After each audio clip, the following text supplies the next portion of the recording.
सुप्रभात। सुधा सक्सेना का आप सभी को सादर सप्रेम नमस्कार।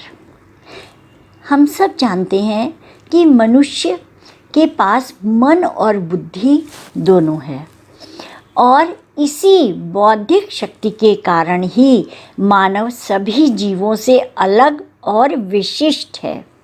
बौद्धिक शक्ति में भी सुमति यानी सुंदर बुद्धि की अधिक महत्ता मानी गई है।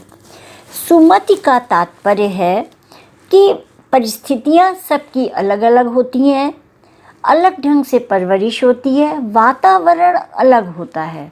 तो अपनी वातावरण, अपनी परिस्थितियों के अनुसार हम जो उचित कार्य अगर चयन करते हैं तो वह सुबुद्धि कहलाती है। और ये सही है और ये सत्य भी है कि यदि हम अपनी परिस्थिति के अनुसार, अपनी सोच के अनुसार कार्यों का चयन करते हैं तो निश्चित रूप से जीवन में सफलता प्राप्त करते हैं। तो आज आइए इसी सुमति की शक्ति पर कुछ विचार करते हैं। एक बात समझ लीजिएगा, सुमति का तात्पर्य विवेक से होता है। विवेक का तात्पर्य है कि समय पर हमें अपने अनुभव और अपनी क्षमता याद आ जाए। इसी संदर्भ में मैं श्री गणेश जी का जिक्र अवश्य करना चाहूँगी। अपने भारतीय संस्कृति में किसी भी कार्य को शुरू करने से पहले हम गणेश जी का आह्वान करते हैं। क्यों? समझिएगा। जो हम साहित्य में जिसको विवेक कहते हैं, हमारी आध्यात्मिक भाषा में वही श्री गणेश हैं। कैसे, इसे थोड़ा सा ध्यान करिए। मान लीजिए आप कोई काम कर रहे हैं, आपके पास आर्थिक रूप से आप सशक्त हैं, आपके पास लोग भी बहुत हैं, माने कि मानव क्षमता भी बहुत है और स्वयं में आप शारीरिक रूप से सक्षम हैं, आपकी बहुत अच्छी तैयारी है।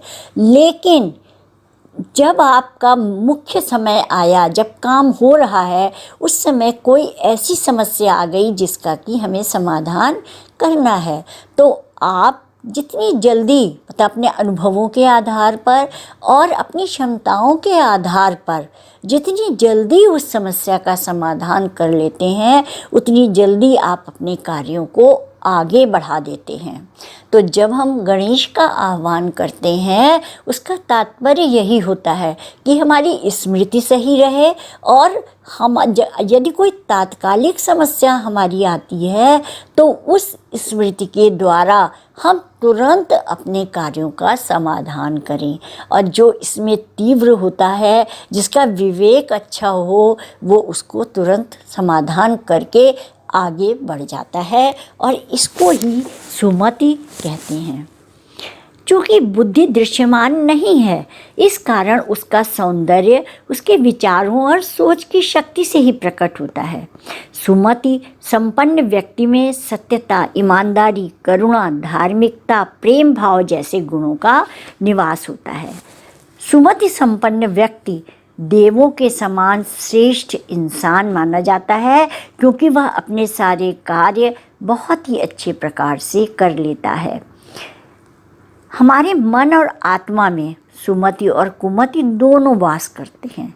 यह मानव पर निर्भर करता है कि वह अपने हृदय में किसे स्थान देता है।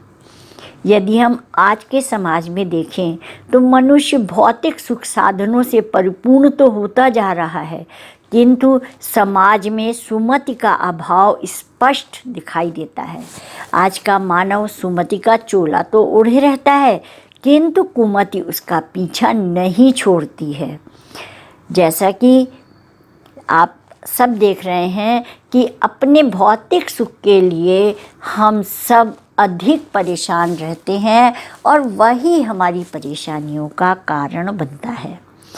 रामचरितमानस में तुलसीदास ने कहा था कि जहाँ सुमतितः संपत्ति नाना, जहाँ कुमतितः विपत्ति निधाना, कि अर्थात जहाँ विवेक है, जहाँ सुमति है, वहाँ पर व्यक्ति के पास तरह तरह की क्षमताओं का, तरह तरह का उपयोग है और वह अनेक प्रकार से सुखों को प्राप्त करता है। लेकिन यदि कुमति है तो वह कष्टों से सदैव घिरा रहता है, अर्थात कुमति उसका पीछा नहीं छोड़ती है। और जहाँ सुबुद्धि है वहाँ नाना प्रकार के सुख, संपदा, ऐश्वर्य, शांति और आनंद सभी कुछ रहता है। कुमति एक ऐसी बुद्धि है जो बुरे कर्मों या पाप का समर्थन करती है। वह दूसरों को पीड़ा पहुंचाने वाली होती है और लेकिन सुमति के पथ पर चलते हुए ही भगवान राम ने रावण पर विजय प्राप्त करी, और जबकि कुमति के पथ पर चलने वाले कौरवों का पांडवों द्वारा अंत किया गया। आज भी हमें इन उदाहरणों से प्रेरणा लेनी चाहिए। ये हमें सुमति की महत्ता समझाने के लिए पर्याप्त हैं। अद्भुत शक्तियों से संपन्न लोगों को भी सुमति की कितनी आवश्यकता होती है, यह जो है समझने की बात है। यदि हमें जीवन में सुख, शांति, धन और ऐश्वर्य आदि प्राप्त करना है तो मन में सदैव अच्छी बातों का मनन चिंतन करते रहना चाहिए। सुबुद्धि को अपने साथ रखने वाला व्यक्ति जीवन में अनंत सफलताएं अर्जित करता है। ऐसा व्यक्ति न केवल अपना विकास करता है बल्कि वह राष्ट्र को भी प्रशस्ति के मार्ग पर ले जाता है। इसीलिए हम सभी को सुमति की महत्ता समझनी चाहिए। आज इतना ही, धन्यवाद।